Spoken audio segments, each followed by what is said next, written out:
Across a rugged peninsula of mountains and shining seas, a small patchwork of rival cities learned to build ships, carve marble, and argue about the meaning of virtue. This was Greece, a land where ideas and iron marched side by side. In the north, fields rose toward a harsher horizon, a country that polite society dismissed as a backwater.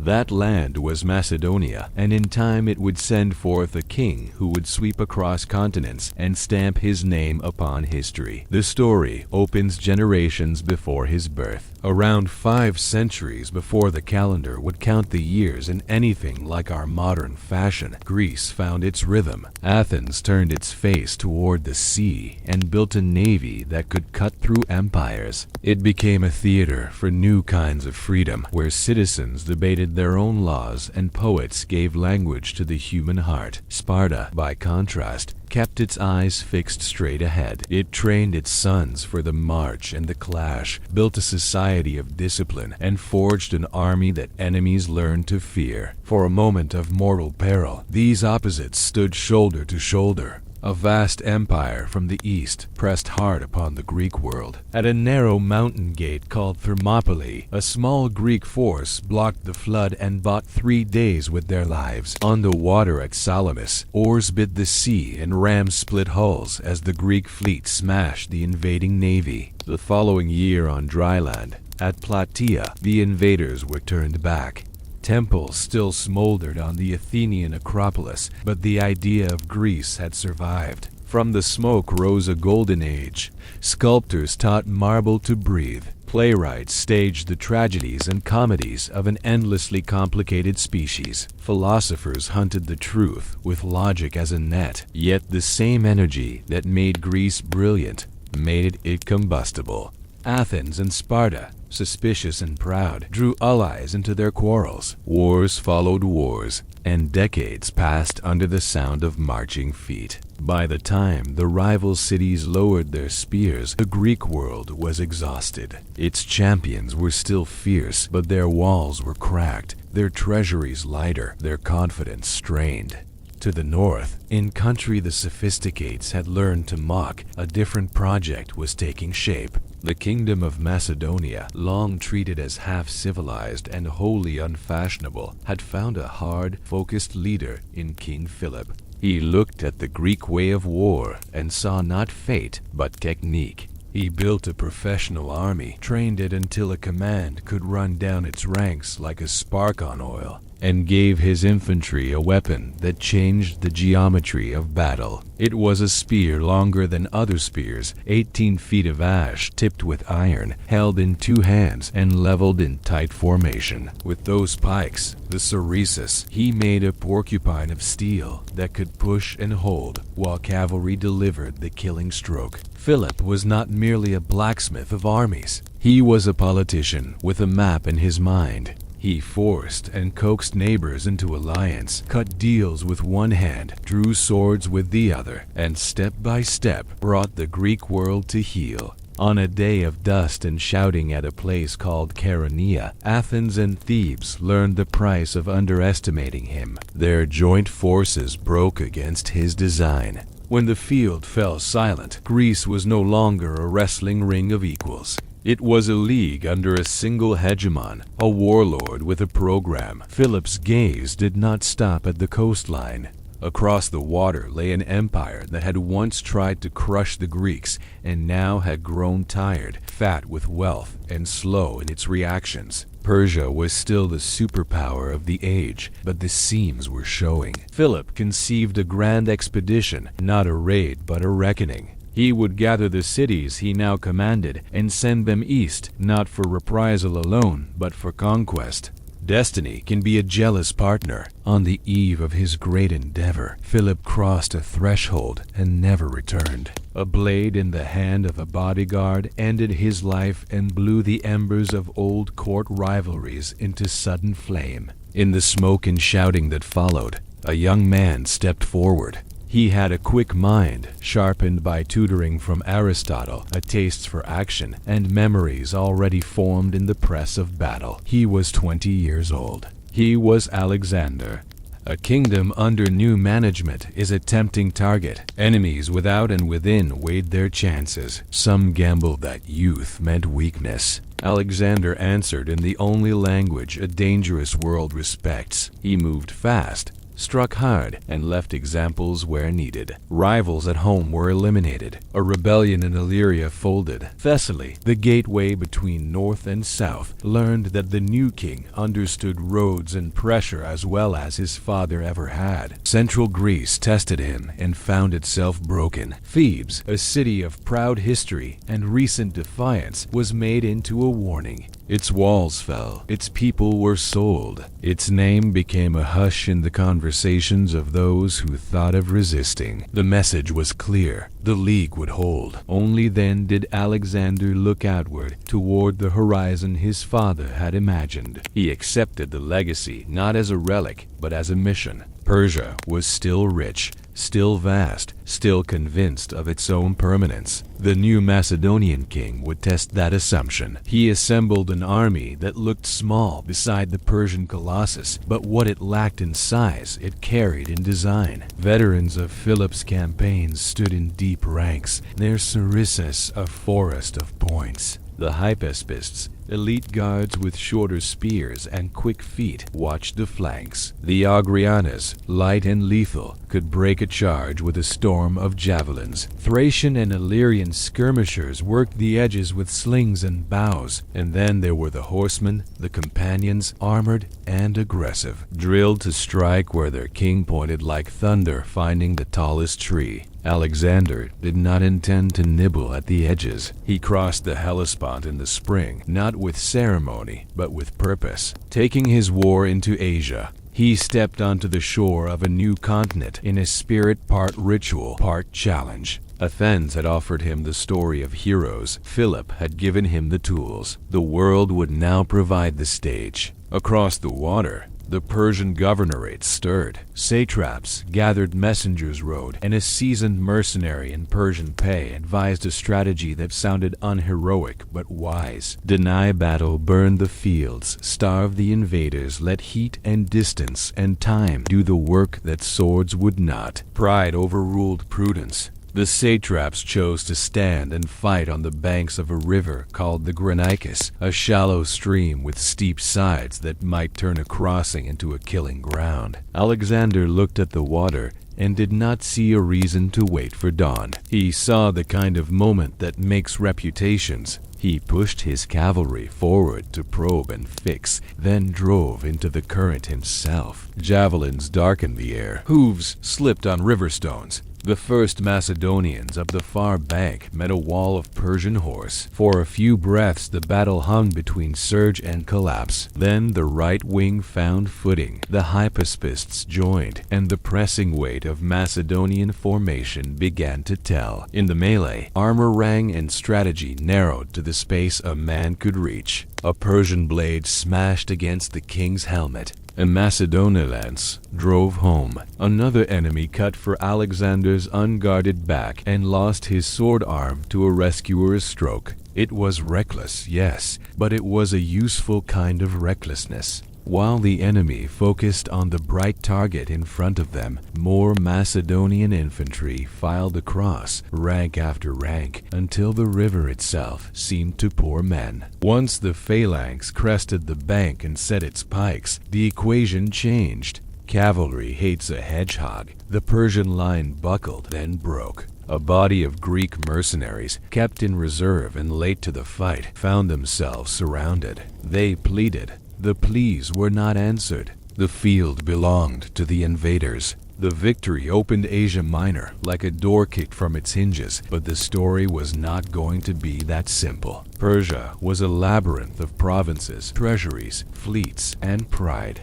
Alexander had blooded his army. Now he needed to learn the empire's shape and cut its tendons. Sardis, the provincial capital, yielded without a struggle, but the sea was a Persian lake, and a fleet can strangle an army that lives off lines of communication. Alexander did not race to build ships he did not have. He marched instead on the shore bases that fed the enemy's garrisons, bringing cities like Miletus and Halicarnassus to heel. Siege engines rolled, towers burned, walls fell. By winter's end, the Persian advantage at sea was beginning to rot from its anchors. Spring washed the roads clear, and the army moved inland through Lycia and Phrygia, past a wagon in Gordium bound by a knot that had kept its secret for generations. A prophecy whispered that whoever unmade it would rule Asia. The young king considered the puzzle, then cut through legend and leather in a single hard motion. The story would follow him for the rest of his life, not because of magic, but because it matched his method. When a problem is built to resist one kind of force, bring another. Behind him, a skilled Greek in Persian service pressed an offensive at sea, capturing islands and threatening to reverse Alexander's gains. Fate intervened in the form of illness, and when the admiral died, the campaign he commanded withered. The gods of antiquity were said to decide battles. In truth, disease and logistics sent more soldiers to their graves than any thunderbolt. 18 months had passed since the first crossing. The army climbed into Cilicia, a gateway of narrow passes and hard ground. Beyond the ridges, a king waited, and the next chapter of the story would be written on a plain so tight between sea and mountain that numbers counted for less than nerve. The great king of Persia, Darius, had arrived with an army drawn from many peoples and languages, with chariots whose axles wore scythes and infantry drilled to crush. He meant to trap the invader and break him where escape was impossible. Alexander meant to turn that trap into a tomb. For the men in the ranks, rumors moved faster than orders. They could feel the war bending toward a moment of decision. Sharpened pikes gleamed in oiled hands. Leather straps creaked. Horses tossed their heads and stamped. And on the right wing, where the king preferred to ride, a young commander sat very straight in the saddle, eyes on the ground ahead, measuring the distance between ambition and the edge of the world. The Persian king had finally arrived. Darius, called King of Kings, commanded an army so vast that ancient writers struggled to agree on its number. Some claimed it neared 100,000, a host of infantry and cavalry drawn from every corner of the empire. The plain of Issus, narrow between sea and mountains, forced that mighty army into a bottleneck. It was a dangerous place for the invader, but it also prevented Persia from using its full weight. Alexander ranged his troops with the precision of a chess player. On the left, Parmenion held the line with Thessalian cavalry and allied Greeks. In the center, the Macedonian phalanx stood shoulder to shoulder, spears bristling. On the right,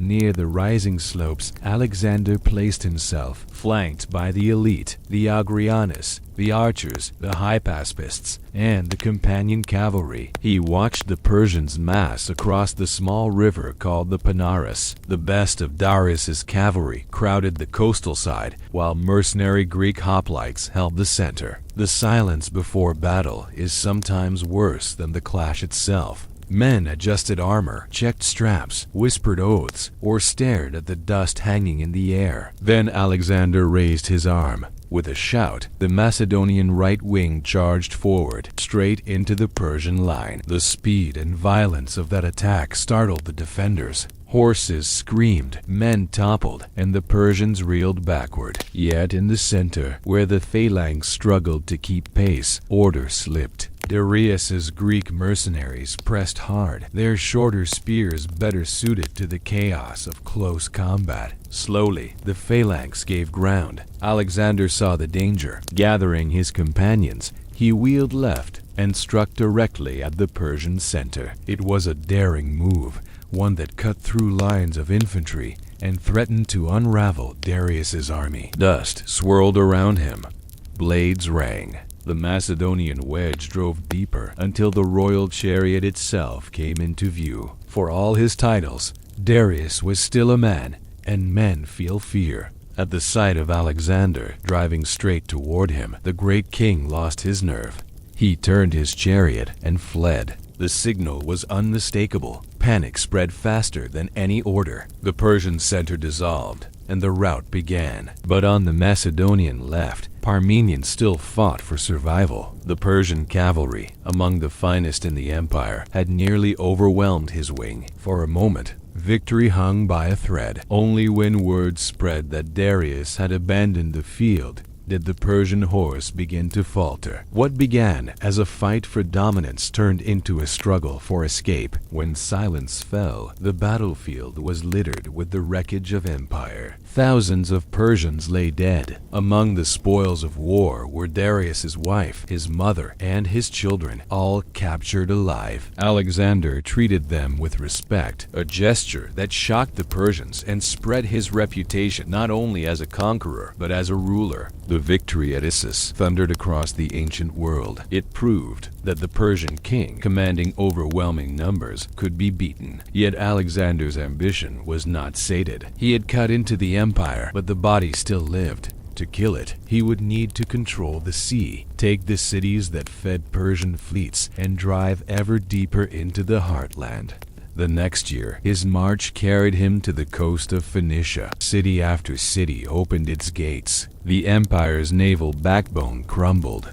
Only one island fortress refused. Tyre was proud, rich, and defiant. Its walls rose straight from the sea, nearly impregnable. But Alexander was not a man who accepted the word impossible. He ordered a causeway built across the waves, dragging stone and timber into the surf to bridge the distance to the city. Tyrians counterattacked with fire ships, burning his towers and filling the air with smoke. Still, the Macedonians rebuilt, advanced, and battered the walls with siege engines. 7 months later, the city fell. Blood ran in its streets, and thousands of Tyrians were slain or enslaved. Gaza followed, another stubborn city reduced by force. By the time Alexander turned toward Egypt, the eastern Mediterranean was his. At the Nile Delta, Persian authority crumbled without a fight. Priests and people hailed him as a liberator, and at Memphis, he was crowned pharaoh. In this ancient land, steeped in its own legends, Alexander touched myth. He traveled to the oracle of Siwa in the desert, where priests addressed him as the son of Ammon, the king of gods. Whether by genuine belief or clever theater, the title followed him. Son of Ammon.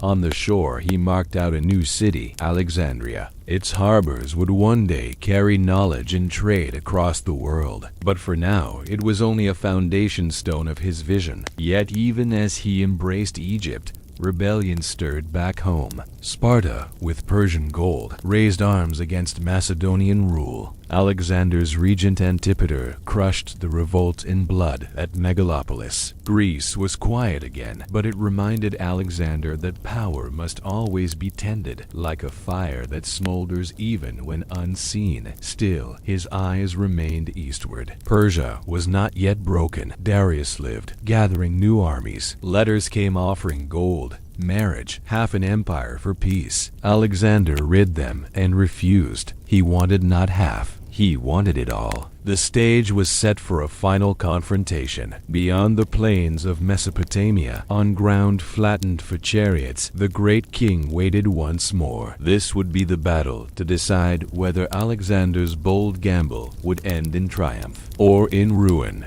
By the end of the day, Alexander stood master of the battlefield. Ancient sources claimed the Persians left tens of thousands dead. The Macedonian losses were counted only in hundreds. The balance of power in the ancient world had shifted forever. The road to Babylon lay open. Remembering the burning of Athens by Persian hands, Alexander gave the order. Flames leapt skyward. Persepolis, jewel of the empire, was consumed. The Persian king still lived, fleeing deeper into the east, seeking allies, hoping to raise another army. Alexander was determined to end it. He set his sights on Darius, chasing him across the empire. But before the king could be captured, betrayal struck. One of his own governors, Bessus, murdered him and claimed the throne. When Alexander found Darius's body, he ordered it laid in the royal tombs with honor, as though he had been a fellow monarch. In doing so, he declared himself not only the conqueror of Persia, but its rightful heir. Yet his task was not finished. A usurper now wore the title of king, and rebellions brewed in the eastern provinces. Alexander's campaign was far from over. What had begun as a war of retribution had become something far larger, a march to the ends of the known world. The Persian Empire was broken, yet it was not finished. Darius was dead, but his killer, Bessus, governor of Bactria, proclaimed himself the new king of kings. For Alexander, this was an outrage and a challenge. He would not rest until the pretender was hunted down and the far-flung eastern provinces were brought to heel. In 330 BC, the Macedonian king turned his gaze toward the rising sun. His army followed him through rugged terrain and hostile lands. In Aria, a governor named Sadabarzanes feigned submission, then raised a rebellion behind Alexander's back. The revolt was crushed swiftly. Sadabarzanes cut down in single combat. To mark his passage, Alexander founded a new city, Alexandria Ariana, known today as Herat, one of many that would carry his name across the world. As the campaign rolled eastward, Alexander's court seethed with tension. Plots, real and imagined, haunted him. 6 years earlier, his own father had been murdered by a bodyguard. Now, whispers reached him of another conspiracy. Philotas, commander of the companion cavalry and son of the veteran general Parmenion, was accused of concealing an assassination plot. Under torture, Philotas confessed. Alexander had him executed. But he did not stop there. Fearing Parmenian's reaction, the king sent assassins to Ecbatana, where the old general governed. Before Parmenian even heard of his son's fate, he too was cut down. The message was brutal, but clear. No one, however senior, stood above suspicion. By 329 BC, the Macedonian army pressed deeper into Central Asia. At Arachosia, Alexander founded another city, modern Kandahar. Then, in the region of Bactria, Bessus was betrayed by his own men, bound in chains, and handed over. Alexander had him executed as a regicide, a king-killer unworthy of mercy. Yet, even with Bessus gone, the East would not yield easily. In Sogdiana, rebellion flared again and again. Local tribes fought with guerrilla tactics, striking and vanishing across the harsh terrain. Alexander responded with fire and steel, storming towns, breaking resistance, and forcing submission. On the banks of the Jaxartes River, he founded Alexandria Eshet, Alexandria the furthest. It marked the edge of the Persian world, the final outpost before the steppe. But the frontier was not quiet. From across the river rode the Scythians, nomadic horsemen feared for their speed and skill. Alexander lured them into open battle. Arrows hissed through the air. But the Macedonian phalanx held firm, while cavalry wheeled and struck with precision. When the dust cleared, the Scythians were broken. The raids ceased. Alexander had secured the frontier. Even so, the fighting dragged on. Rebellion flared again in Bactria and Sogdiana, tying down the Macedonian army in endless skirmishes. For men who had marched for years without rest, it was wearying. And as the war stretched further into unknown lands, Alexander himself began to change. He no longer behaved solely as a Macedonian king. He began to wear Persian dress, to adopt Persian court rituals. Among them was proskinesis, the act of prostrating oneself before the ruler. To Persians, it was tradition. To Greeks, it was blasphemy. Only gods received such reverence. Alexander demanded it of his companions, and they resisted. The rift deepened when a quarrel turned deadly. At Maracanda, modern Samarkand, Alexander feasted with his officers. Wine flowed, tempers flared. In a drunken rage, he struck down Cletus the Black, the very man who had once saved his life at the Granicus. The king's grief was immediate and terrible. For days he refused food, overcome with remorse. But the damage was done. Many of his veterans saw not the boy they had followed from Macedonia, but a man growing distant, touched by arrogance and consumed by his own legend. Plots against him continued. A conspiracy of royal pages was uncovered. One of them, Hermolaus, had turned bitter over a personal grievance. The plotters were executed with savage punishment. Callisthenes, the historian who had chronicled Alexander's campaigns and spoken against Proskynnesis, was implicated as well. He was thrown into prison, where he withered and died. Yet amid blood and suspicion, another story unfolded. In the summer of 327 BC, Alexander encountered Roxana, daughter of a Bactrian noble. Struck by her beauty, he married her. The union was both personal and political. Love and strategy entwined, binding a local dynasty to his empire. For the first time, Alexander seemed to weave east and west, not only by conquest, but by blood. But the march was far from finished. Ahead lay the towering wall of the Hindu Kush, and beyond it, the lands of the Indus. Alexander's ambition had not dimmed. He spoke of reaching the limits of the world itself, of finding the great river at the earth's edge described by Greek geographers. His men had already followed him for years, across mountains, deserts, and battlefields. Now he asked them to follow him still further, into India. The mountains loomed like a wall against the sky. To cross them was to gamble with death. The peaks of the Hindu Kush, where thin air choked lungs and narrow passes tested every step. Yet in 327 BC, Alexander led his army over those frozen heights, determined to carry his empire beyond Persia into the mysterious lands of India. On the other side lay new peoples, fierce and independent. The Aspasi and Azeseni tribes fought bitterly, using the valleys of the Swat region as their shield. Alexander divided his army into columns, striking from multiple directions at once. Villages were stormed, warriors cut down, and resistance driven back into mountain strongholds. At Massaga, their capital, the defenders fought to the last. According to legend, the city was ruled by a queen named Cleophas.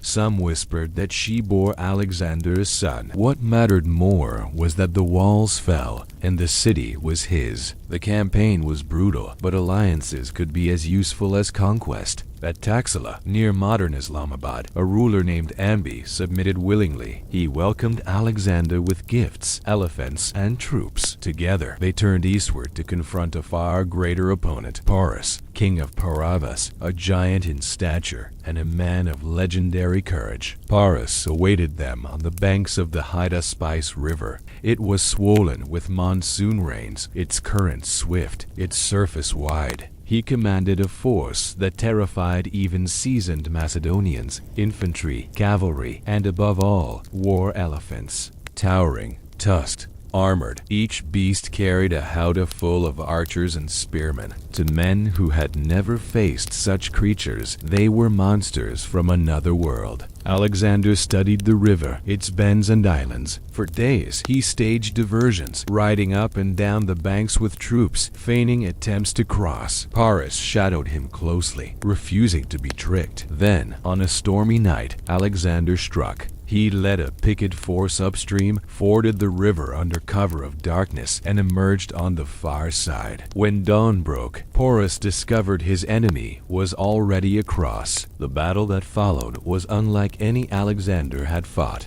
Macedonian cavalry clashed with Indian horsemen, but the elephants were the true terror. They charged the phalanx, tusks goring, trunks flinging men aside. Horses panicked at the smell and sound of the beasts. For a time, the Macedonian line wavered. Spears jabbed, arrows flew, and the battlefield churned into chaos. But discipline told. The phalangists thrust their sarissas into the elephants' sides, stabbing again and again. Arrows rained from the Agrianas and archers. Slowly, the beasts turned mad with pain, trampling friend and foe alike. Porus fought valiantly atop his great elephant, refusing to yield, even as his army collapsed. At last, wounded and surrounded, he surrendered. Brought before Alexander, the King of Kings asked him how he wished to be treated. Porus answered simply, like a king. Alexander, moved by his bravery,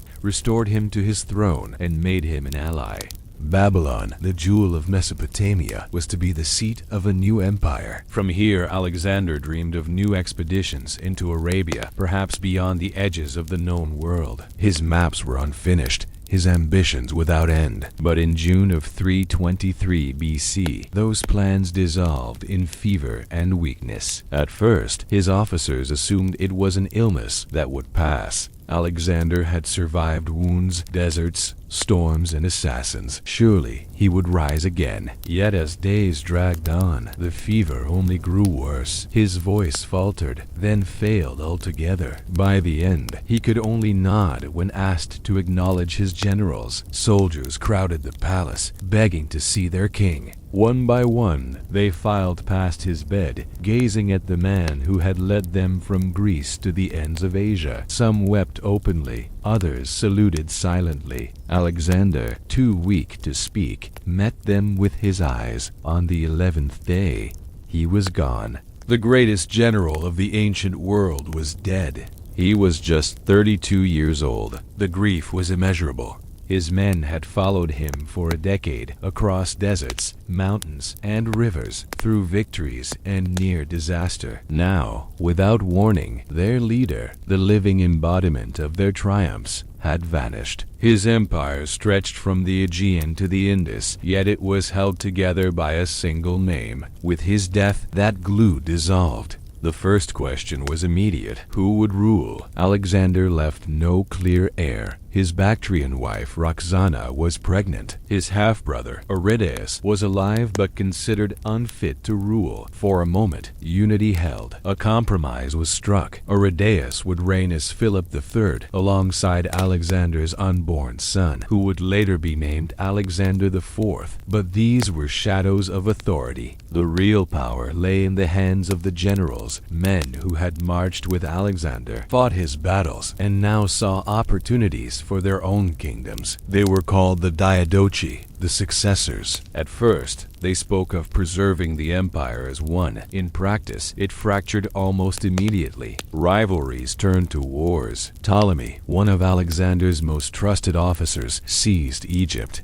He intercepted Alexander's body, hijacking the golden sarcophagus on its journey home to Macedonia, and placed it in Alexandria. The city Alexander had founded became his tomb. To this day, the location of his remains remains one of history's great mysteries. In Asia, Seleucus carved out his dominion, ruling from Babylon and later Antioch. In Macedonia and Greece, Antipater and his descendants clung to power. Lysimachus seized Thrace. Lysander, ruthless and ambitious, eventually eliminated Roxana and the young Alexander IV, extinguishing the bloodline of the conqueror. The unity Alexander had fought to create crumbled into decades of brutal wars. Kingdoms rose and fell. Borders shifted like sand. Yet even amid the bloodshed, his shadow endured. Cities named Alexandria dotted the map, centers of trade and learning. Greek culture fused with Persian, Egyptian,